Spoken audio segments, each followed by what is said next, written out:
Bismillahirrahmanirrahim. Assalamualaikum warahmatullahi wabarakatuh. Ya, ketemu lagi bersama Ustazah. Saya Dewi di sini. Di sini Ustazah akan memaparkan yaitu part 3 bahasa Indonesia melanjutkan materi yang kemarin. Nah, bahasa Indonesia yang selanjutnya di sini yaitu sesi ketiga, ya. Kalian boleh siap membuka bukunya, menyiapkan, kemudian sambil mendengarkan penjelasan dari Ustazah. Oke, Ustazah akan buka materi berikutnya ya. Sebelum ke C, kemarin ada beberapa yang sudah Ustazah sampaikan bahwa ada yang yaitu tentang teks lisan dan tertulis, kemudian mencakup dengan gagasan pokok, gagasan pendukung, ringkasan. Untuk yang ini, D adalah mencermati gagasan teks visual. Mencermati gagasan teks visual yaitu teks visual. Teks visual adalah merupakan teks yang cara penyampaiannya kepada orang lain itu menggunakan media yang dilihat oleh indera penglihatan. Yang dimaksud dengan indera penglihatan, tahu ya anak-anak, tidak usah dijelaskan dengan detail. Kalau yang namanya indera penglihatan itu adalah mata. Ya. Kemudian untuk amatilah gambar di bawah ini. Nah, gambar itu ada di buku paket halaman 9. Bahwa di situ Ustazah sudah menyamakan gambarnya. Ini ya yang disebut dengan gagasan teks visual. Gagasan teks visual di sini yaitu mengamati gambar dengan seksama. Mengamati gambar dengan seksama yang pada intinya yaitu kamu dapat mencatat hal-hal apa saja yang ada di gambar tersebut. Terus kemudian topik apa yang diangkat dari gambar, kemudian apa yang diceritakan dari gambar, peristiwa apa saja yang mendukung alasanmu. Terus kemudian pada intinya di sini sudah menemukan gagasan pokoknya bahwa gambar itu yaitu tentang misalkan beberapa anak dari berbagai suku bangsa mengikuti kerja bakti untuk urusan jalan. Nah, itu menemukan pokok pikiran dari gambar, terus kamu merangkainya gagasan lain yang mendukung gagasan pokokmu, yang merangkai kemudian di situ di bawahnya buku yang paling bawah itu juga ada contoh gagasan pokok lagi, gagasan pendukung. Nah, itu pada intinya bahwa gagasan teks visual itu yaitu mengamati gambar, kemudian kalian menemukan pokok pikiran dari gambar tersebut. Nah, itu adalah yang dinamakan dengan gagasan teks visual. Nah, untuk selanjutnya, yang D, yaitu menata informasi dalam bentuk peta pikiran. Nah, tentunya kalian akan berpikir peta pikiran itu apa ya, gitu ya. Nah, yang dimaksud peta pikiran di sini itu adalah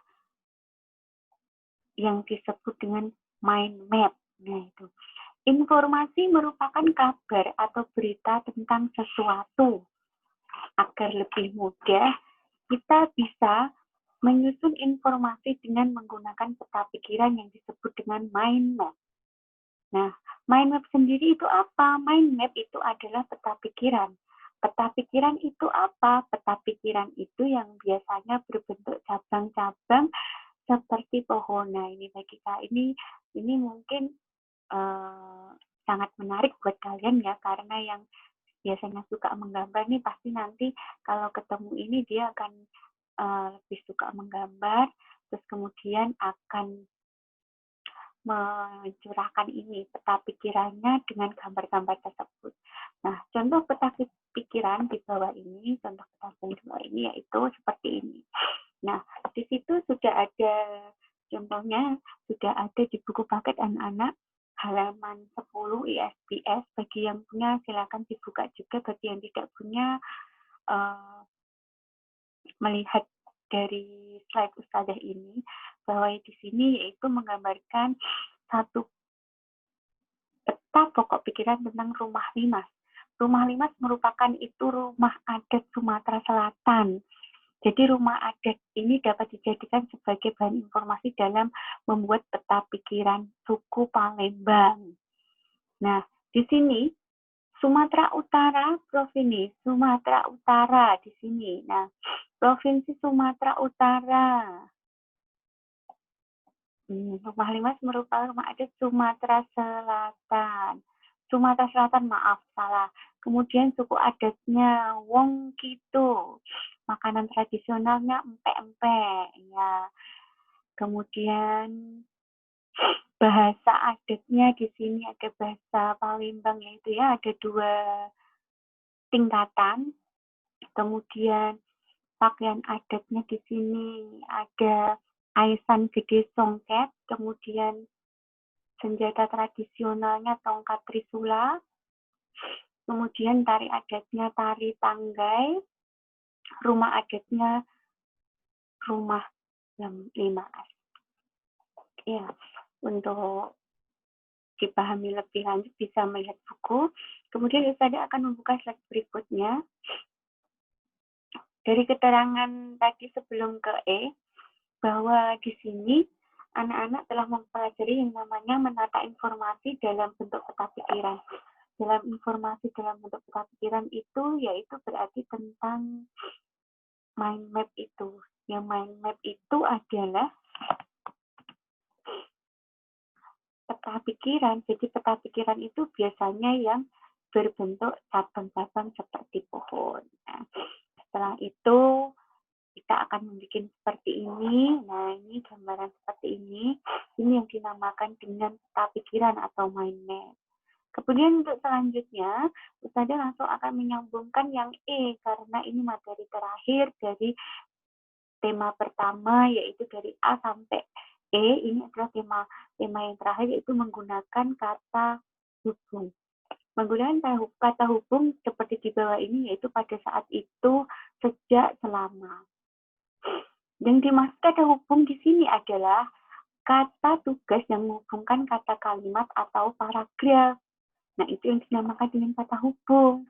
Nah, pada saat itu, sejak, selama, kata hubung yang menandakan hubungan waktu. Nah, ini yang dinamakan dengan kata hubung, anak-anak ya. Ini pada saat itu, sejak, selama. Nah, ini cukup simpel, mungkin bisa dipahami. Di sini Ustadzah akan buka slide berikutnya, yaitu contohnya. Nah, menggunakan kata hubung pada saat itu, sejak, selama. Ada di buku halaman 11. Ini materi terakhir.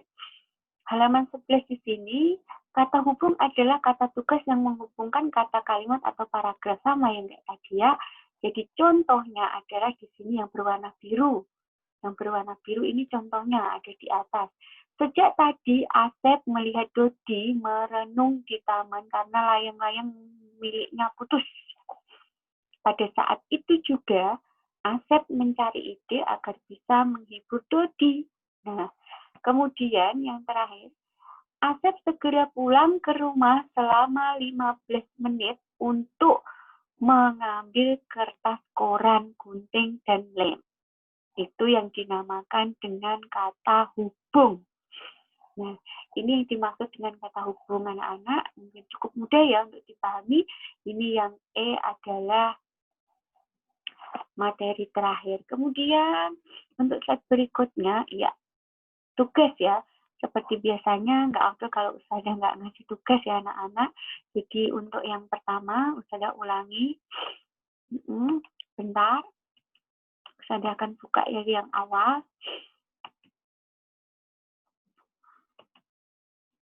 Ya, dari yang bab pertama dulu, yaitu tentang memahami indahnya kebersamaan, itu dari teks tertulis dan teks lesan. Kemudian soal ringkasan.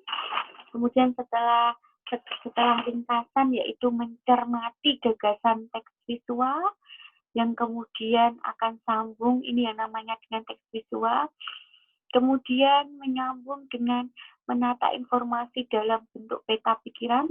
Dalam bentuk peta pikiran itu seperti mind map itu tadi yang bercabang-cabang, gambar yang bercabang-cabang seperti tumbuh itu tadi, seperti pohon ya.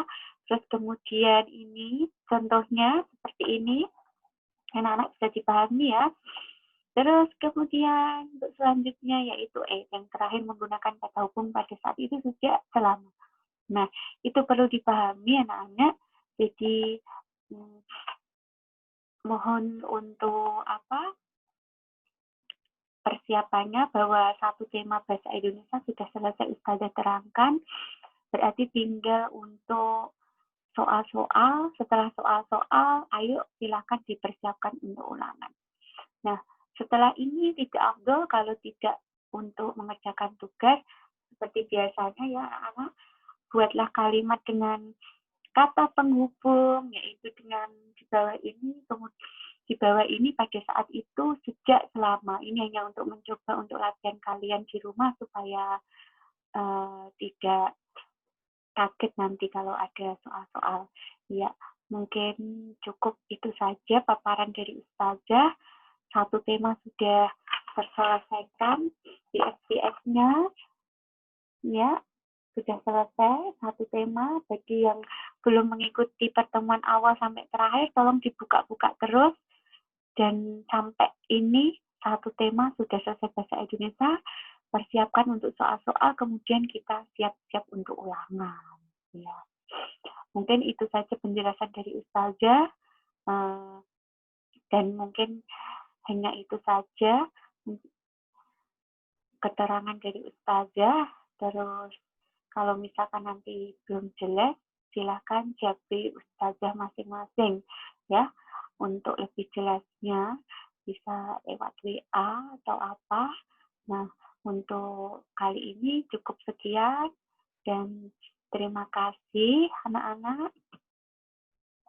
Selamat belajar. Akhirul kalam.